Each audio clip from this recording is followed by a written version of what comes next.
আমাদের আজকের গল্পটি শোনার আগে কানে হেডফোন লাগিয়ে নিন আর সাথে কিছু টিস্যু পেপার নিতে পারেন, কারণ গল্পটি শুনতে শুনতে হয়তো আপনি কেঁদে দিতে পারেন। হ্যালো। হ্যাঁ বল। কি করছিস? শুয়ে আছি। দুপুরে খেয়েছিস? না। কেন? টাকা নেই কাছে, আর মেসে মিল নাই। শয়তান, বিকেল হয়ে গেছে, এখনো খাসনি? তাড়াতাড়ি বাইরে আয়। ছেলেটির নাম শুভ আর মেয়েটির নাম নীলা। শুভ জানে না গেলে সুনামি বয়ে যাবে, তাই আসতেছি বলেই রেডি হয়ে বাইরে চলে এলো। একটু পরই দেখলো নীলা প্রাইভেট করে চলে এলো। তারপর শুভকে তুলে রেস্টুরেন্টে নিয়ে গেল। শুভ এক মনে খাচ্ছে আর নীলা মনোযোগ দিয়ে শুভর খাওয়া দেখছে। এভাবে আর কতদিন? কি কতদিন? কি কতদিন বুঝিস না? আমার টাকায় আর কতদিন এভাবে চালাবি বল? আমার একমাত্র বইয়ের বাপের টাকায় খাবো তো এতে কিপটামির কি আছে? এই কথা বলেই শুভ আবার খাওয়ায় মন দিল আর নীলা রাগটাকে কন্ট্রোল করার চেষ্টা করছে। খাওয়া শেষ হলে বিলটা দিয়ে শুভকে নিয়ে লেকের পাড়ে চলে গেল। চুপচাপ বসে আছে দুজনেই। শুভ, এভাবে আর কতদিন চলবে বল? অন্তত কিছু একটা তো কর। যেদিন আমি থাকবো না, কিভাবে চলবি তুই? দেখ নীলা, বেশি কথা বলবি না তো।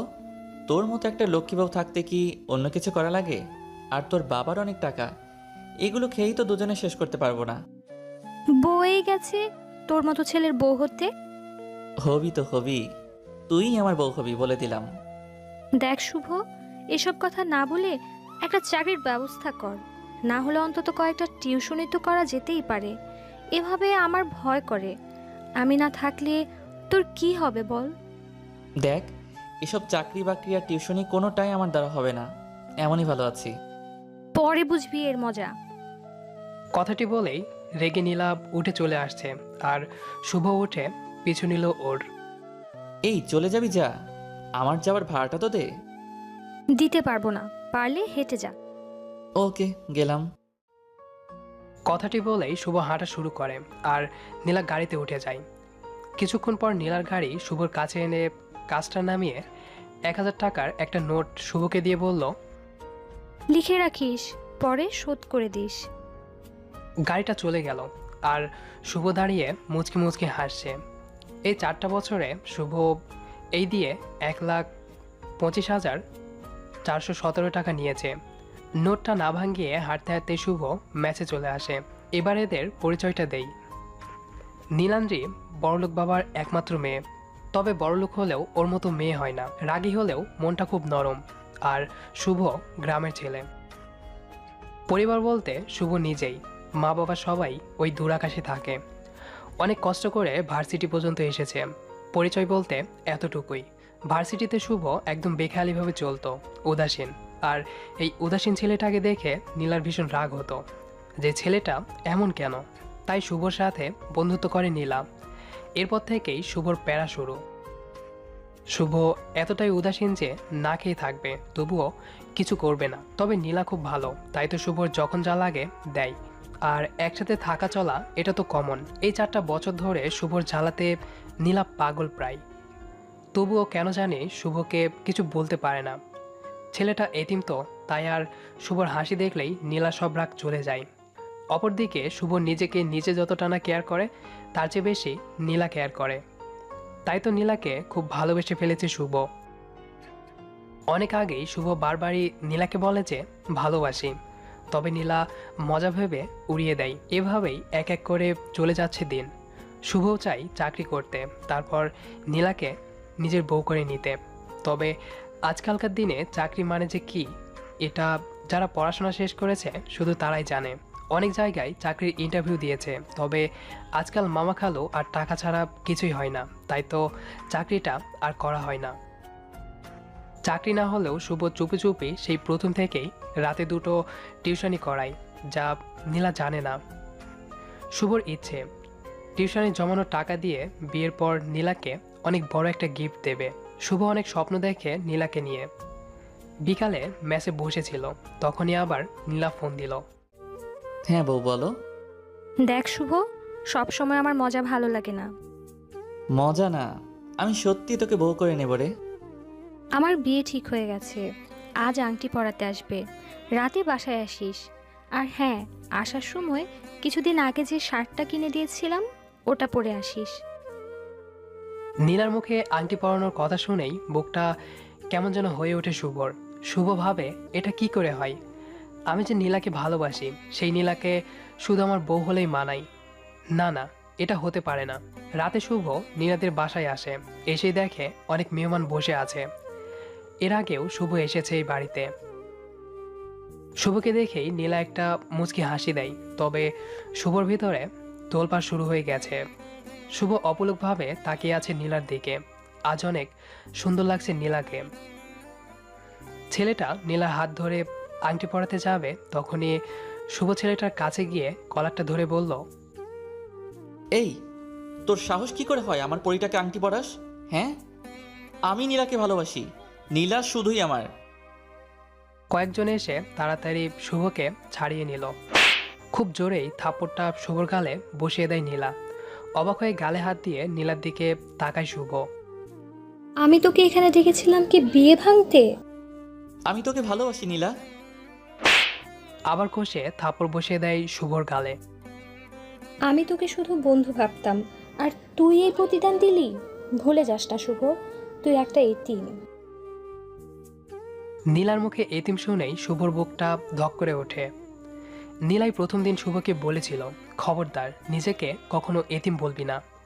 স্তব্ধ হয়ে যায় শুভ। তুই কি ভুলে গেছিস? তুই আমার টাকায় চলিস। তোর পড়ার টাকাটা আমি দেই, তোর মেস ভাড়া, তোর খাবার টাকা, এমনকি যে শার্টটা গায়ে দিয়ে আছিস সেটাও আমার দেওয়া।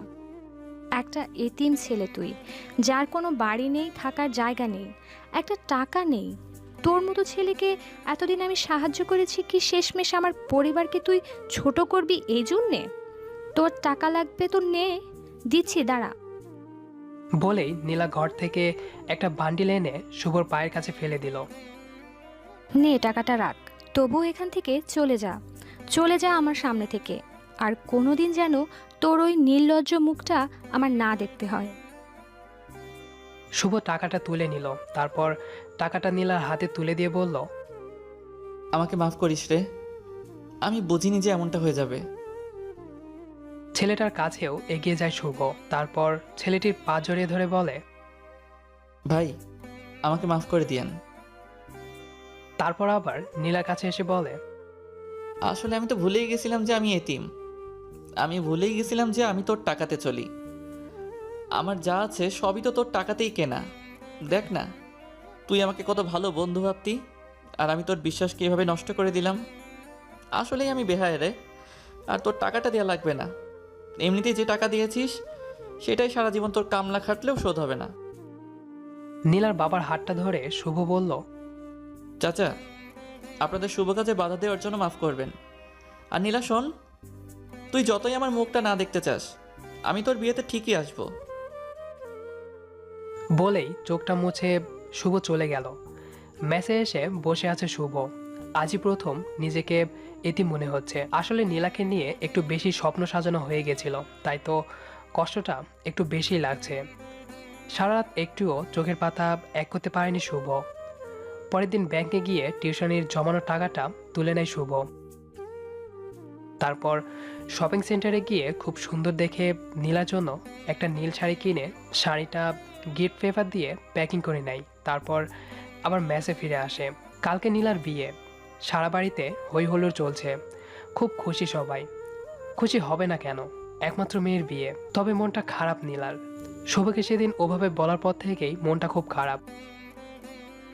নীলা জানে যে শুভ হাজার কষ্ট পেলেও কখনো কাঁদে না। মুচকি হাসির আড়ালে কষ্ট খুব করে লুকাতে পারে। নীলা ভাবে কালকে বিয়েতে আসলেই ওকে সরি বলে নেবে। আর নীলা ছাড়া তো ওর কেউ নেই। বিয়ের পরও না হয় ওকে দেখবে। পরের দিন রাত 8টা। শুভ নীলাদের বাড়ির গেটে দাঁড়িয়ে আছে, হাতে নীলার জন্য কেনা গিফটটা। শুভকে দেখেই গেটের দারোয়ান চাচা বলল, আরে বাবা, বাইরে দাঁড়িয়ে যে, ভেতরে চলো। না চাচা, অনেক কাজ আছে। এটা ধরুন, এটা নীলার হাতে দিয়ে বলবেন আমি দিয়েছি। আর আজ খুলতে মানা করবেন, বলবেন যেন বিয়ের পর খোলে। সে কি বাবা, তুমি যাবে না ভেতরে? না চাচা, অনেক তাড়া আমার। আমি এখন তাহলে আসি, কেমন? ভালো থাকবেন। পিছু ফিরে হাঁটা শুরু করে শুভ। কি মনে করে যেন বাড়িটার দিকে তাকায়। দোতলা বাড়িটা অনেক সুন্দর করে সাজানো হয়েছে। শুভর বড্ড ইচ্ছে করছে ভেতরে গিয়ে নীলাকে বইয়ের সাজে দেখতে। তবে নীলা যে সেদিন খুব সহজেই বলে দিয়েছে তাকে আর দেখতে চায় না নীলা। তাই তো শুভর শেষ ইচ্ছুটুকুও হাসির মাঝে চাপা দিয়ে পিচ ঢালা রাস্তা দিয়ে হেঁটে চলেছে। পকেট থেকে ভাঙ্গাচোরা বাটন ফোনটা বের করে। শুভর ফোনটা ভাঙ্গা হলেও ডিসপ্লেতে নীলা ছবিটা অনেক সুন্দর মানিয়েছে। ব্যাটারিটা খুলে সিমটা বের করে, তারপর ভেঙে পাশে ঝোপে ফেলে দেয়। সঙ্গে সঙ্গে পুরো পৃথিবীর সাথে যোগাযোগ বিচ্ছিন্ন হয়ে যায় শুভর। যার পৃথিবীতে আপন বলতে কেউ নেই, তার জন্য আপাতত কেউ কষ্ট পাবে না। একজন আপন ছিল, সেও এখন অন্য কারোর হয়ে গেছে। হাসতে হাসতে আধারের মাঝে মিলিয়ে যায় শুভ। অপরদিকে নীলা বিয়ে বাড়িতে খুঁজছে, তবে পাচ্ছে না। দারোয়ান চাচা এসে গিফটটা নীলার হাতে দিয়ে বলল, মামনি, এটা শুভ বাবা দিয়েছে। শুভ দিয়েছে? কোথায় ও? বলল কি যেন কাজ আছে, তাই চলে গেল। ও আচ্ছা, দেন চাচা। মামনি, এটা শুভ আজ খুলতে মানা করেছে, বলেছে স্পেশাল গিফট, বিয়ের পর খুলতে। আচ্ছা ঠিক আছে। নীলা ভাবে শুভ অভিমান করে আছে, তাই পরে অভিমান ভাঙাবে ভেবে মন থেকে সব ঝেড়ে ফেলে। বিয়েটা খুব ধুমধাম করেই হয়ে যায়। পরের কয়েকটা দিন এখানে ওখানে যেতে যেতেই কেটে যায় নীলার। নীলা ভুলেই যায় শুভর কথা। রাতে কাপড় গোছাচ্ছে নীলা, ঠিক তখনই লাগেজ থেকে শুভ দেওয়া গিফটটা বেরিয়ে আসে। তাড়াতাড়ি নীলা খুলে দেখে খুব সুন্দর একটা নীল শাড়ি। মুচকি হাসে নীলা আর ভাবে পাগলটার চয়েস আছে। শাড়িটা তুলতেই একটা ছোট্ট প্যাকেট বেরিয়ে আসে। প্যাকেটটা খুলতেই নীলা অবাক হয়ে যায়। অনেকগুলো টাকা, সাথে একটা কাগজ। তাড়াতাড়ি কাগজটা খুলে নীলা পড়তে শুরু করলো। কি রে, কেমন আছিস বউ? রাগ করিস না, তোকে বউ বলেছি বলে। কি করব বল, অনেক যে ভালোবাসি তোকে। জানিস তো, আমি ইচ্ছা করেই তোর থেকে টাকা নিতাম। তোর থেকে আমি মোট 1,25,417 টাকা নিয়েছিলাম। এখানে টাকাটা আছে। ভাবছিস এত টাকা কোথায় পেলাম? তোকে না বলে 2টো টিউশনি করাতাম রে, সেটা থেকে জমিয়ে তোর জন্য রেখেছিলাম। ভেবেছিলাম তোর সাথে আমার বিয়ে হলে তোকে এটা দিব, কিন্তু তা তো হলো না। তাই তোর বিয়েতে এটা দিলাম। কোনো দিন তো তোকে কিছু দিতে পারিনি, বেহায়ের মতো শুধু নিয়েইছি। তাই প্রথম ও শেষ একটা গিফট দিলাম। শাড়িটা হয়তো ভালো হয়নি, তাই না রে? কি করব বল, তুই তো জানিসই আমার চয়েস খারাপ। তবুও শাড়িটা পরিস কেমন? আর তুই বলেছিলি না কোনো দিন আমার মুখ দেখতে চাস না। একদম টেনশন নিস না, আর কোনো দিন তোর সামনে যাব না। জানিস তো, তোর সাথে চলতে চলতে ভুলেই গেছিলাম যে আমি একটা এতিম। তুই ছাড়া আমার কেউ নেই। তবে সেদিন আমাকে এতিম বলে মনে করিয়ে দিলি। অনেক অনেক ধন্যবাদ তোকে। শেষ পর্যন্ত নিজের ভুলে এই এতিমটার আর কেউ রইল না রে। তাই পুরো পৃথিবীর থেকে সংযোগটা বিচ্ছিন্ন করে নিলাম। পারলে মাফ করে দিস কেমন? আর কোনো দিন তোর এই বেহায়াটার মুখ দেখতে হবে না। দোয়া রইল তোদের সাংসারিক জীবন সুখের হোক। ভালো থাকিস বউ। যদি কখন আবার হয় দেখা, যদি পথ দুটো না হয় একা, তবে রোজ রাতে আমি তারা হয়ে জ্বলবো তোরই ইশারায়। চিঠিটা পড়ে চোখের জল যেন বাধা মানছে না নীলার। তাড়াতাড়ি ফোনটা নিয়ে ফোন দেয়। ওপাশ থেকে সুন্দরভাবে ভেসে আসছে, এই মুহূর্তে আপনার কাঙ্ক্ষিত নম্বরে সংযোগ দেওয়া সম্ভব হচ্ছে না। হু হু করে কেঁদে ওঠে নীলা। রাতে গাড়ি নিয়ে বেরিয়ে পড়ে শুভকে খুঁজতে। তবে সারা শহর খুঁজেও আর পায় না। পাবে কি করে? সে যে আজ চলে গেছে না ফেরার দেশে। গল্পটা লিখতে আমি নিজে অনেক কেঁদেছি। আম্মু বলেছিল কাঁদছিস কেন? তারপর আম্মুকে পড়ালাম, আম্মুও কেঁদেছিল। যাই হোক, কেমন লাগলো কমেন্ট করে জানান। আর নিয়মিত এমন গল্প শুনতে সাবস্ক্রাইব করতে ভুলবেন না।